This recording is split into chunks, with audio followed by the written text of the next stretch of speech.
नमो नमः।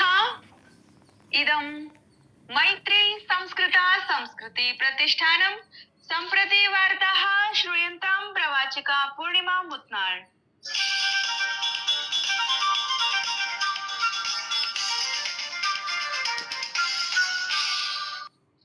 पश्चिम बंगाल राज्ये 2040-अधिकशतसनेभ्यः आगामि 29 दिनाङ्के आयोज्यमानस्य द्वितीयान्तिमचरणस्य मतदानाय सम्प्रति प्रचारकार्यं चरमोत्कर्षे वर्तते। भारतीय जनता पार्टी दलस्य वरिष्ठ नेता प्रधानमन्त्री नरेन्द्र मोदी ह्यः पानीहाटी इत्यत्र दलीय प्रत्याशिनां समर्थने एकां जनसभां सम्बोधितवान्। प्रधानमन्त्रिणा प्रतिपादितं यत् प्रथमचरणस्य प्रचण्ड मतदानेन राज्ये परिवर्तनस्य स्पष्टः सङ्केतः प्राप्यते। सः अवदत् यत् आगामि मासस्य 4 दिनाङ्के परिणामानन्तरं राज्यं भ्रष्टाचार सिंडिकेट राज्य महिलापमान अवैध प्रदेश वृत्तिहीनताभ्यः मुक्तो भविष्यति। सर्वोच्च न्यायालयेन ह्यः पश्चिम बंगाले विशेष गहन संशोधनस्य अनन्तरं मतदातृसूचीतः तेषां नाम्ना निष्कासनेन व्यथितानां जनानां रिट् याचिकायाः श्रवणं निराकृतं, परन्तु वर्तमान विधानसभा निर्वाचने ते निर्वाचनाधिकारिणः सन्ति इति सूचितम्। भारतस्य मुख्य न्यायाधीशः सूर्यकान्तस्य नेतृत्वे पीठेन याचकेभ्यः याचिका न्यायाधिकरणं प्रति गन्तुं निर्देशः कृतः। एतानि न्यायाधिकरणानि विशेष गहन संशोधनस्य परीक्षण प्रक्रियावधौ निर्वाचनसूच्यां नाम्ना विलोपनस्य विरुद्धं विहित याचिकानां विचारार्थं निर्मितानि सन्ति। भारतेन सार्क मुद्रा विनिमय तन्त्रस्य अन्तर्गतं मालदीव देशाय 30 अर्बुद रूप्यकाणां प्रथम निर्गमन प्रक्रियायै अनुमतिः प्रदत्ता। माले नगरस्थेन भारतीय उच्च आयोगेन सूचितं यत् एषा धनराशिः तस्य तन्त्रस्य भागः अस्ति, यस्मिन् गत अक्टोबर मासे राष्ट्रपति मोहम्मद मुइज्जु इत्यस्य भारतयात्रायाः समये भारतीय रिजर्व बैंक मालदीव सर्वकारयोः मध्ये सहमतिः जाता। उच्च आयोगेन विज्ञापितं यत् इयं सुविधा मालदीव देशस्य वित्तीय स्थिरतां स्थापयितुं महतीं भूमिकां निर्वक्ष्यति।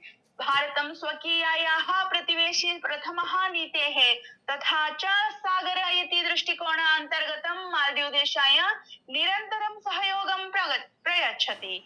अनेन सिद्धं भवति यत् भारतं सङ्कटात्पन्न समये कश्चन विश्वसनीय सहभागी भवितुम् अर्हति।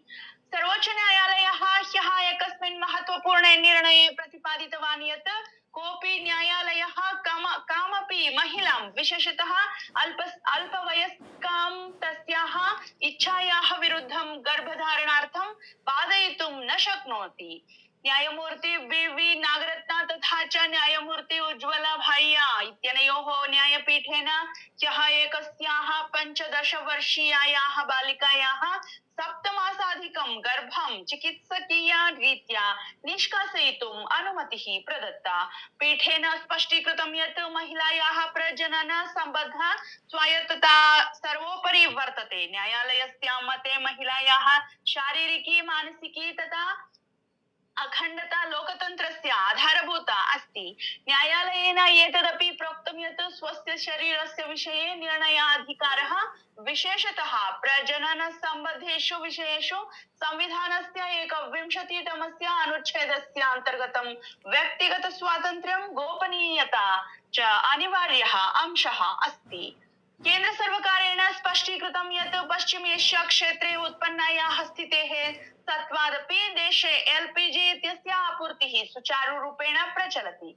कुत्रापि वातेन्धनस्य न्यूनता नास्ति। नवदिल्ल्यां मन्त्रालयस्तरीये उपवेशने पेट्रोलियम प्राकृतिक गैस मन्त्रालयस्य सचिवः सुजाता शर्मा अवदत् यत् सर्वकारः देशे गार्हस्थ्यिक इन्धनस्य अबाध प्रवाहं सुनिश्चिनोति, तथा तया ग्राहकाः परामृष्टाः यत् ते ऑनलाइन माध्यमेन सिलिण्डर पञ्जीकरणं कुर्वन्तु तथा च विक्रेतृ केन्द्रेषु अवरोधं मा कुर्वन्तु।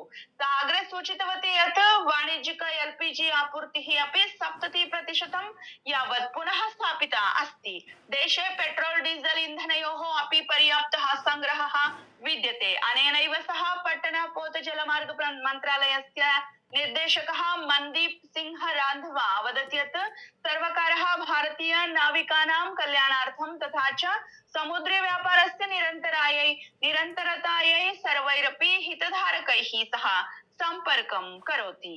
आम आदमी पार्टी इति दलाय ह्यः महत्तरम् आघातं प्रयच्छन् तथा तस्य त्रयः राज्यसभा सांसदाः राघव चड्डा, संदीप पाठकः, अशोक मित्तलः चेत्येते दला परित्यागस्य घोषणाम् अकुर्वन्।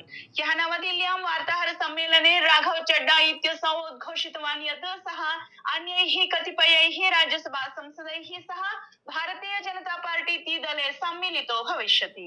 अनेन राजनैतिक परिवर्तनेन संसदः उच्चसदने समीकरणानि परिवर्तयितुं शक्नुवन्ति। भारतीय ऋतुविज्ञान विभागेन सोमवासरपर्यन्तं राजस्थाने, उत्तर प्रदेशे, छत्तीसगढ़े, मध्य प्रदेशे, विदर्भे च उष्णतरङ्गस्य संभावना व्यक्तीकृता।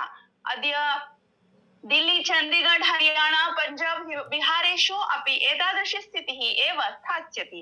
विभागेन प्रोक्तं यत् अस्मिन् समये एव कोङ्कण प्रदेशे, पश्चिम बंगाले, ओडिशायां, तमिलनाडौ, तटीय आन्ध्रप्रदेशे, तटीय कर्णाटके तथा गुजरातस्य तटीय प्रदेशेषु उष्णार्द्रा च स्थितिः प्रवर्तयिष्यति इति वार्ताः। धन्यवादाः। ಶರಣಾರ್ಥಿಗಳು ಒಂದು